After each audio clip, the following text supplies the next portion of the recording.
Welcome back. My next guest is Terry Steinwand, Director of the North Dakota Game and Fish Department.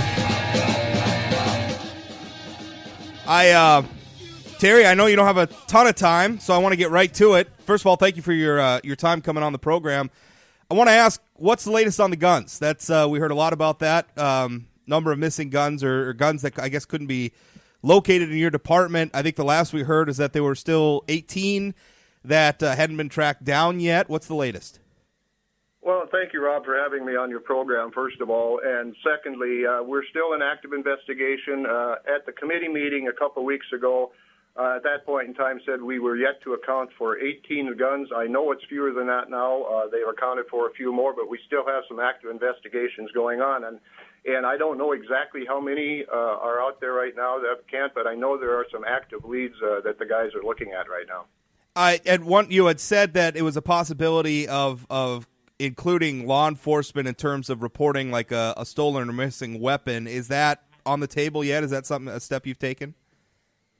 We are going to meet with, well, we actually have met with the Attorney General's office. That decision has not been made, and at this point in time, I think it would be premature to do that until we conclude the investigations. Over the years, we've had over 2,000 hunter ed volunteer instructors across the state over the course of 40 years, and getting some of those people making the contact, sometimes that takes a little bit more time. It has taken a little more time than I anticipated, actually. Do you feel what sort of lead? I mean, you say you're running down leads and that. I mean, what sort of leads? I mean, what sort of things are we seeing? Are these people that just never turn the weapons back into the department after they check them out, or what exactly are you looking down? Well, we know which hunter ed instructors that they were given to or loaned out to, I should say, not given to. Sometimes they've moved, and it's not like we've never done an inventory. It's just every year they contact the volunteer instructors, say, we just want to make sure this is what you have. Some of them are physically inventoried, some of them not. Sometimes they forget they have them over the course of 30 to 40 years. They forget, and that's some of the stuff we're running down right now. Is we've collected the guns from them, and they say, oh, wait a minute, I think I have one more here. And those are the situations that we're getting into right now. And it's kind of like swatting flies in a room, Rob, that you put out 100 flies, the first 50 you get pretty easy. It slows down after that. And that's running down these things takes time right now. 701-293-9000 if you want to join the program, 888-970-9329, or you could tweet me at Rob Port. I want to switch gears. The other issue that we've heard about is travel vouchers and some inappropriate claims on the travel vouchers. In the audit report, they took a sample of the vouchers, and from that, I guess, produced an estimate, and I think it was something like $148,000 in inappropriate reimbursements. The Attorney General's office has said that if those inappropriate reimbursements aren't made good with the taxpayers, that there could be some civil charges. You said the employees were in the process of paying that back. I guess my first question is, do we have a good number now on how much that the auditor's number was an estimate? Does your office have a specific number yet on how much was inappropriately charged? Well, no, actually, in the auditor's report, Rob, the sample they were taking, it was the errors, and I'm reading right from the report, says in total the errors exceeded amounts allowed by $1,535. So I'm not really sure where the $148,000 figure comes from. But what we are doing is conducting a comprehensive internal review to see what is that actual number, and we're in the process of doing that right now. And it's going to take, again, some time to review that because we're going through every record during that time frame. So I can't give you an estimate at that time. All I can say is what the auditors found is that they identified 12 non-compliance errors there, and that was $1,535. I think what you're referring to, Rob, is might be something a little bit different, and that was with Warden's normal place of employment. Okay, what was that? Because there was a figure. It was a six-figure number, and I should have had this in front of me, and now I can't find it in the audit. But I guess I'm curious. They had estimated that there were like $148,000. I think that was the number. I guess I should have had this in front of me, and now I don't, and I apologize for that. So you're saying when will you expect to have a number on in terms of the travel vouchers on the amount that was inappropriately reimbursed?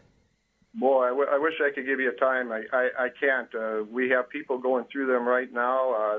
Some of them are more time-consuming than others. So to give you a time would just be pure speculation at this point. Okay. What about the game wardens? You said there was a separate issue. What's with the game wardens in their usual place? Well, the issue was that wardens have pretty non-specific hours. To give an example, during waterfowl hunting season, they're probably out there working at 5 o'clock in the morning, working till 10 o'clock in the morning. Then they're not, and then they're on at say 2 o'clock in the afternoon till 6 o'clock, or an hour or 2 hours after sundown. And sometimes what the auditor said is, we're not sure, since that district, which is 2, 3, 4 county area, is at their normal place of employment, because we have a lot of field wardens out there that aren't in any district office. Their house is actually their office at that point in time. And what we did, and they recommended we discuss with legal counsel and OMB, which we have done, and they say, for the purposes of those people that are out there, if they're within a 20-mile radius surrounding his or her assigned duty station, they are eligible to apply for the meals. Here, I found the location in the audit. It was on page 19 and 20. It basically said if the game wardens assigned a patrol district would be determined to be their normal place of employment, Game and Fish would be in non-compliance with state law.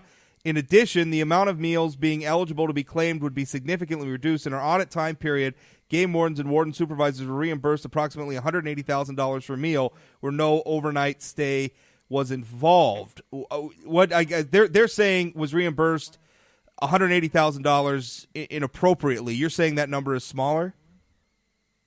No, well, it's not inappropriately. All I said is the recommendation is we recommend Game and Fish obtain legal advice to determine whether a game warden's district constitutes their normal place of employment in the context of the Century Code. Gotcha. Okay. And that's what we have done. That's what I just read to you.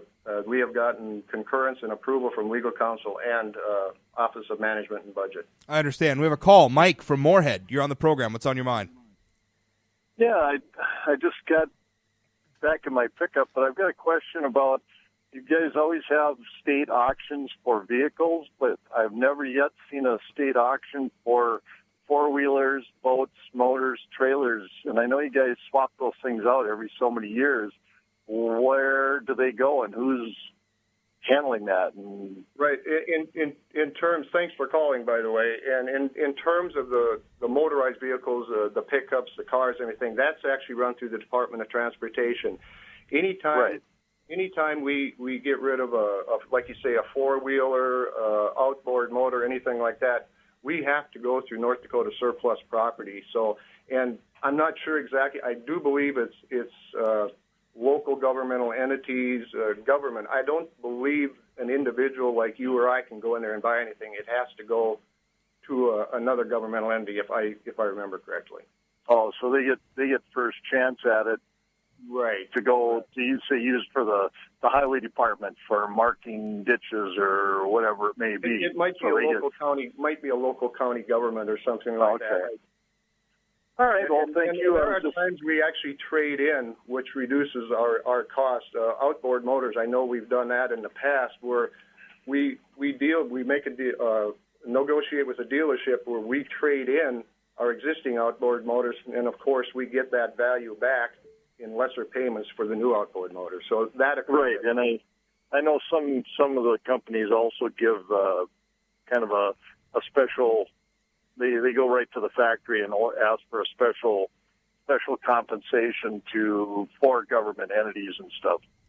That does work a little bit with that too. Yeah. And again, the only one I'm aware of where we do that, and we're used to anyway, is outboard motors, four-wheelers.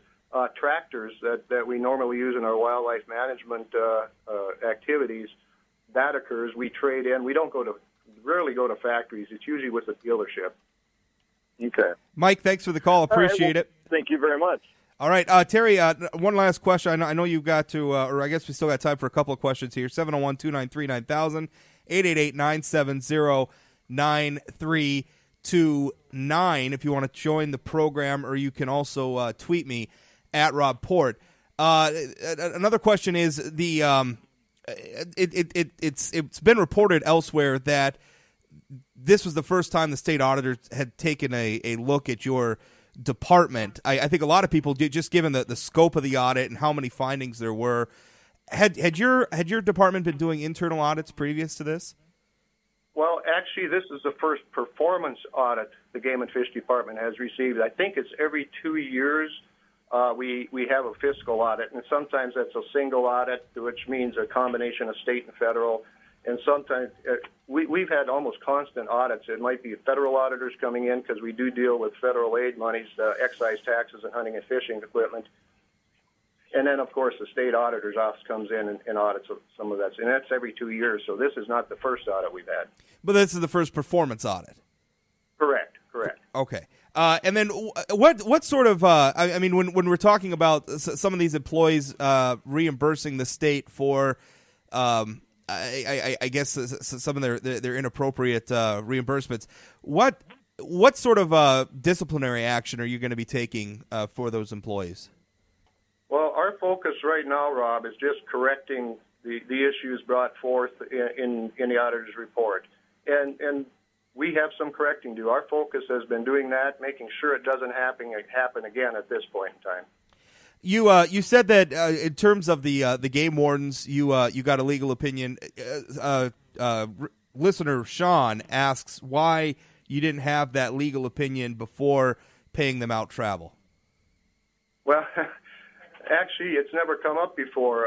Again, going back 40-plus years, that was always the understanding. I guess you could call it an informal policy. And we took that to legal counsel and OMB, and they said, yeah, that just makes sense. Continue on doing it. Anything else you'd like to add for the listeners at this point? I mean, it was a big audit, a lot of not so great things revealed in it. What are your thoughts, or anything else you'd like to share with the listeners? Well, as I said in the legislative committee, I don't know of anybody that likes to be audited, but they do have a purpose, and they showed some deficits we have, and we do have to improve our processes. We still want to be responsive to the public because we pride ourselves in being as responsive as possible to the public and the resource of the state. It's one of those we just don't want to we don't want to compromise that issue, but we want to make these things right also. All right, Terry, certainly thank you for your time. Appreciate it. Thank you, Rob. Appreciate it myself. I'm Rob Port, sitting in for Mike Capel on The Mike Capel Show, 701-293-9000, 888-970-9329. We'll be back